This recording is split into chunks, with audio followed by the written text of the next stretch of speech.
Welcome back to part 3 of the Puffins Galore, the Power of Working Together Better interview series, where I, Christina Griffiths, and Clare Huby, one of the senior management team on the project, will be talking about the importance of team climate, Clare's key lessons learned, and useful tips to help you work with your people better. Yeah. So if we go back to the bigger picture stuff a little bit more, we've talked about the benefits of this project for the local community, which is amazing, and it's just fantastic. So it's a really lovely project to hear about. What would you say? So if we think about inside the project, because the thinking is, if everyone's working well together, not only do you get high performance and good outputs, but also the experience of doing it, it's also a joy. So how do you think that the people, the groups and the individuals benefited from doing this project, do you think? I think they all benefited very differently. The sponsors, for a lot of them, they got to meet other businesses that they wouldn't normally meet in their kind of data, where you were talking about building developers versus I don't know, the RSPB Centre at Bempton Cliffs, and they made those connections. So they'd both been sponsors of a puffin, but they attended events together. They shared stuff on the WhatsApp. Some of their marketing teams sort of spoke to each other, things like that. So that was great. For artists, a lot of it was, for some of them, it was a very new departure, working on big 3D and working in the warehouse and things together, where they could share skills and they could share, one of them would be working on something, go, I'm trying to make it look like this, and there'd be other people around to kind of talk to them. They'd also get to see how marketing would work, how social media could be useful. And I think kind of seeing the success of that. For things like our logistics team, the guys who actually came and put them out for us, it's always fascinating on all these projects, because what you get is people who their life is going out putting up signage, and suddenly they're being asked to carry giant puffins and install them around the kind of coastline in East Yorkshire.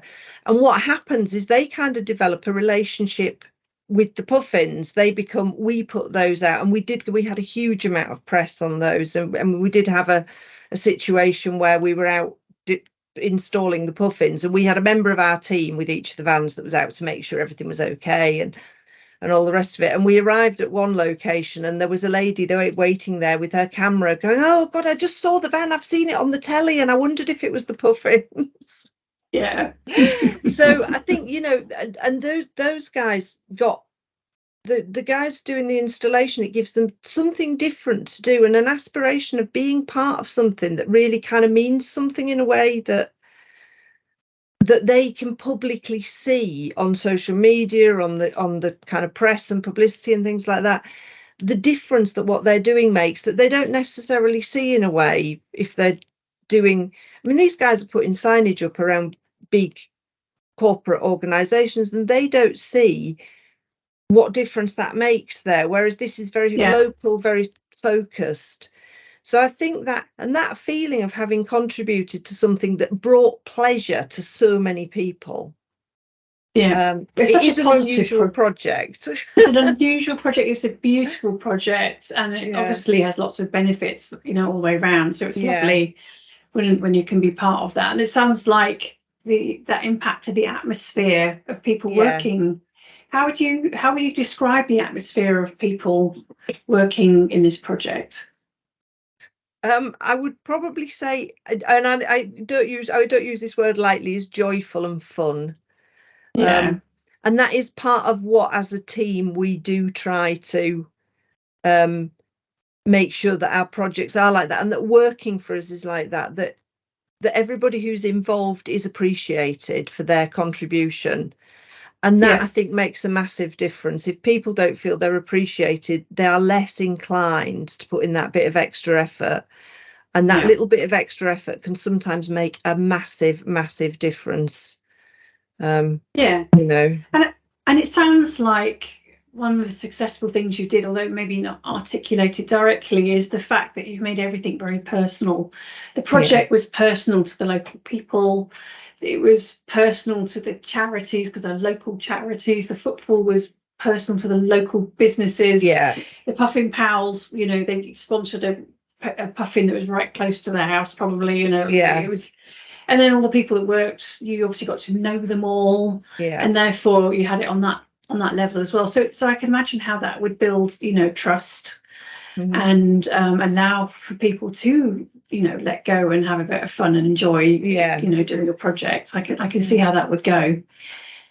If you were to give one tip to other managers who are running a project like this one, what, you know, maybe it's more than one tip, we've got two or three tips, what might they be? Yeah, one was keep smiling. I genuinely think that a positive approach to things makes even the really difficult stuff more manageable. I'm not saying it solves everything.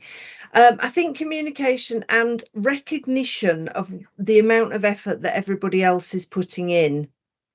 I mean, and I believe very much in kind of trying to put myself in other people's shoes so that I can see it from their perspective, which doesn't mean that I'm not going to have to ask them to do something that may be difficult for them. But there's a kind of understanding that it's not the easiest, which also makes them feel more appreciated for the fact that you understand that.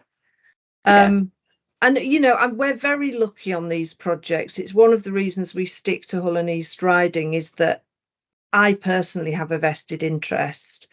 And I think for all of the management team, it's the same, and that's one of the things that comes across. It's important to us. And we're passionately behind what we're doing, which makes it much easier to kind of convey that and help to enthuse other people. And I think if I couldn't be a used car salesman. Yes. So what you're saying to other managers is, you know, if you're going to get involved with a project, find a project you're passionate about. It sounds like that would be, you know, a key tip. And then with the people that are working for you, get to know them individually and appreciate what they do. Yeah. Is that a fair summary? Yeah, it's something I've heard a lot over the years. And in fact, there was 2 comments on this project. One was from one of the artists, because we always make sure they're okay. And one of them had posted something on the WhatsApp group saying, I have never been so well looked after working on a project than I was there. And the other was from one of our Puffin pals about how proud they'd been to be part of it and how they'd really felt that their contribution was important. And that's kind of when that comes back. You realise that being part of a successful project and being part of something where you can see and understand your contribution to it makes people, from the guy making tea to the person doing the speaking at some big public event, if your contribution is appreciated, then it makes it so much more valuable. And I would echo that. You can see from how you, maybe we've not talked a lot about how the roles were split, but I know that you've split all your roles. You understood everyone had roles and responsibilities. But more importantly, everybody was working towards a common purpose, which you regularly communicated and controlled the messaging even for it. And then you affirmed people's contribution and how it connected to the purpose. I mean, that sounds like what you were doing. It's much more succinctly put than my version.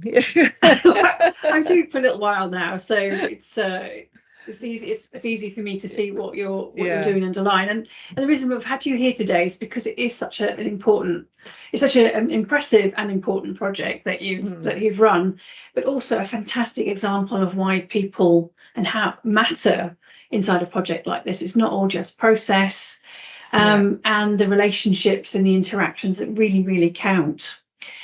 If you were to, another interesting question might be, before we round up, is if you didn't have all the connections with people and you relied purely on process, could this project have run at all? And if it had, how would you have done it? Would it have, how could you have done it without having such important personal connection? Well, I mean, right from the word go, your personal connection thing is a lot to do with the sponsorship. But if you imagined you could get all of your sponsors and then you could run the rest of the thing, is that I've worked a lot with a lot of different systems, and a system is only as good as the people using it. You can have the best system in the world on paper, but unless the people understand what they're doing and how they use it and what it's for. So we'd have had to do it as a system. We'd have had to be much more dictatorial about how it was done. But what you would have lost is you'd have lost a lot of the promotion of the thing, because what happened, because people had such a buy-in into it, they were spreading the word of mouth thing. I know so and so who's a puffin pal, and so I've invited all my friends from Dorset to come up to see the thing. So all of that word of mouth stuff wouldn't happen in the same way. And it would be efficient. You wouldn't have had as many people coming in to buy the things, because you wouldn't have kind of got the messages across in the same way. The project would have been cold. It would have been distance. One of the things of it is that it kind of reached people at all different levels. So you would have got the puffins made. Maybe the artist's work wouldn't have been quite as inspiring, and they would have been laid out obviously in a trail. That would have happened, and people would have turned up, but maybe not as many, and they maybe not have spent as much. No, absolutely. And I think a lot of the external visitors and the repeat visitors wouldn't have come if they weren't engaged with, we had the app, we had the website, and we had conversations with people. So largely, one of the keys to this particular project was the personal nature of it, and the passion. The project itself is something that people were behind and aligned to. The purpose itself was really important, and then how you treated the people, so everyone felt like an individual. So it was as much their project as it was your project. Well done. So that was really, thank you so much for joining me today. I think I was fascinated by how you were running this project and how you got it all done, and congratulations again, well done. And I look forward to the next trail. 2025, keep your eyes open. I hope you enjoyed part 3, the final part of the Puffins Galore interview, where Clare Huby talked about team climate, her lessons learned, and where she gave some useful tips to help you work with your people better. I've written some key points for you here, and I think we can say that the emotional climate was predominantly joyful, fun and pleasant. Clare talked about remembering to keep a positive mindset and a smile, especially during challenging times. The management team actively sought for ways for each individual to benefit from the project, so engagement was an active process, not a passive process. Every stakeholder group benefited differently, so this took empathy to ensure that this happened. Everyone involved was appreciated for their contribution, and each person understood how they contributed to the overall project success. Again, this took active involvement from the managers and obviously good communication. The project brought substantial benefits to the local community, including charities, businesses and the local puffin pals. It's leaving a long-lasting effect on the region. And it's worth noting the importance of having everybody involved on a project who has an invested interest in the project's success. So that's the end of this interview. I hope you enjoyed it as much as I did, and maybe it will inspire you to find different ways of getting your people to work together better. Feel free to contact me if you have any questions. In the meantime, I look forward to you joining me on the next Power of Working Together Better interview series.